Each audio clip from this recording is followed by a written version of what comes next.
Assalamualaikum warahmatullahi wabarakatuh. Kali ini kita akan belajar mengenai struktur dan fungsi tumbuhan, khususnya jaringan pada tumbuhan. Jaringan pada tumbuhan dibedakan menjadi dua macam, yaitu jaringan meristem dan jaringan permanen atau dewasa. Jaringan meristem dibedakan menjadi meristem primer dan sekunder, sedangkan jaringan permanen atau dewasa dibedakan menjadi jaringan epidermis atau pelindung, jaringan dasar atau parenkim, jaringan penyokong atau penguat, dan jaringan pengangkut atau vaskuler. Lalu, apa sih yang dimaksud dengan jaringan meristem?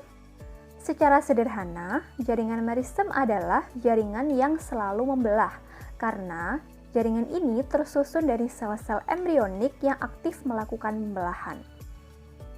Meristem primer. Meristem ini mampu membelah diri karena tersusun dari sel embrionik. Terdapat di ujung batang dan ujung akar. Berfungsi untuk proses pertambahan panjang atau pertumbuhan panjang.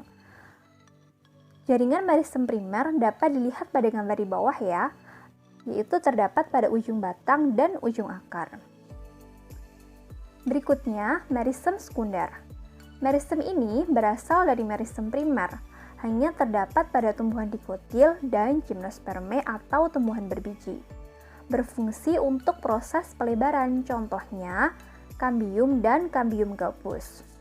Selanjutnya adalah jaringan permanen atau dewasa. Jaringan ini merupakan hasil diferensiasi dari jaringan meristem. Diferensiasi maksudnya memiliki struktur dan fungsi tertentu. Yang pertama, jaringan epidermis. Jaringan ini menutupi seluruh permukaan tubuh tumbuhan dan bentuknya menyerupai balok. Gambarnya bisa dilihat pada ilustrasi di bawah ini ya, di mana susunan dari jaringan ini begitu rapat sehingga berfungsi sebagai jaringan pelindung dari jaringan yang ada di bawahnya. Ada yang termodifikasi menjadi stomata, duri semu, kutikula, trikoma, dan lain-lain.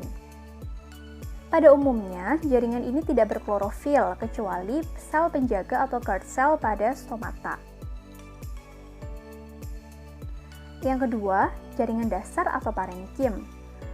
Jaringan ini susunan selnya tidak serapat seperti jaringan epidermis. Terdiri dari sel-sel hidup dan memiliki banyak vakuola. Vakuola berfungsi sebagai tempat penyimpanan cadangan makanan dan hasil metabolis sekunder.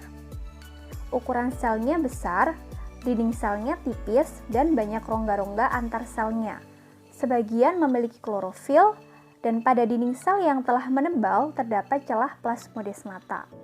Contoh dari jaringan dasar ini bisa dilihat pada gambar yang ada pada slide berikut.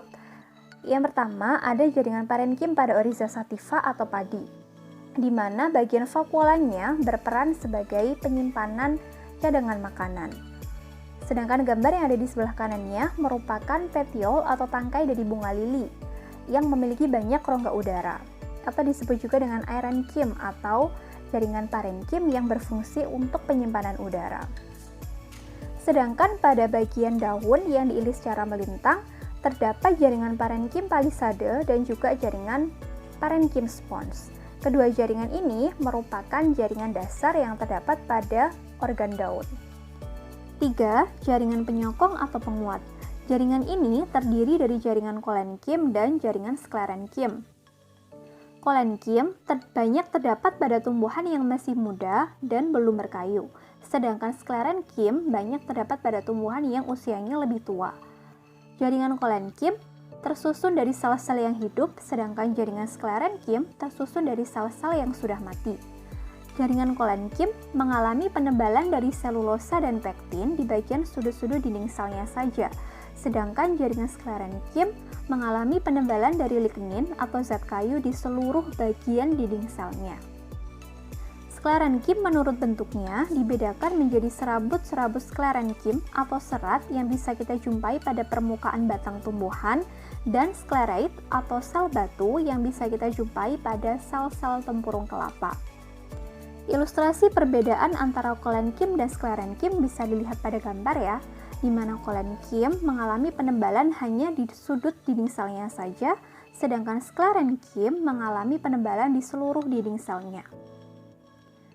Keempat, Jaringan pengangkut atau vaskuler. Jaringan ini dibedakan menjadi jaringan pengangkut intravaskuler dan jaringan pengangkut ekstravaskuler. Pengangkutan intravaskuler merupakan pengangkutan di dalam berkas pembuluh, yaitu melalui xilem dan flem. Xilem disusun oleh trakeit, trakea, pembuluh xilem atau pembuluh kayu, parenkim kayu, sklerenkim kayu atau serabut kayu, sedangkan flem disusun oleh sel ayakan atau tapis, pembuluh tapis, sel pengiring, sel parenkim kulit kayu, dan serabut kulit kayu. Xilem berfungsi untuk mengangkut air dan garam mineral dari dalam tanah menuju ke daun. Sedangkan flem berfungsi untuk mengangkut zat-zat hasil fotosintesis ke seluruh bagian tumbuhan. Ilustrasi perbedaan antara xilem dan flem bisa dilihat pada gambar. Xilem arah transportasinya hanya satu arah, yakni dari bagian bawah ke atas karena memang arahnya dari organ akar menuju ke daun. Sedangkan flem bisa berjalan dua arah, baik ke atas maupun ke bawah. Karena jaringan ini berfungsi untuk mengedarkan hasil fotosintesis dari daun ke organ yang letaknya di atasnya maupun di bawahnya. 2. Pengangkutan ekstravaskuler. Pengangkutan ini berjalan di luar berkas pembuluh. Air masuk melalui sel epidermis akar, kemudian bergerak di antara sel-sel korteks dan endodermis untuk memasuki silinder pusat.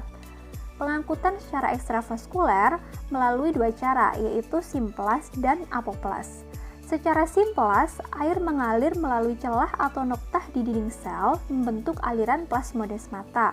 Sedangkan secara apoplas, air mengalir melalui ruang-ruang antar sel. Jalur apoplas dan jalur simplas lebih lengkapnya bisa dilihat pada gambar ya.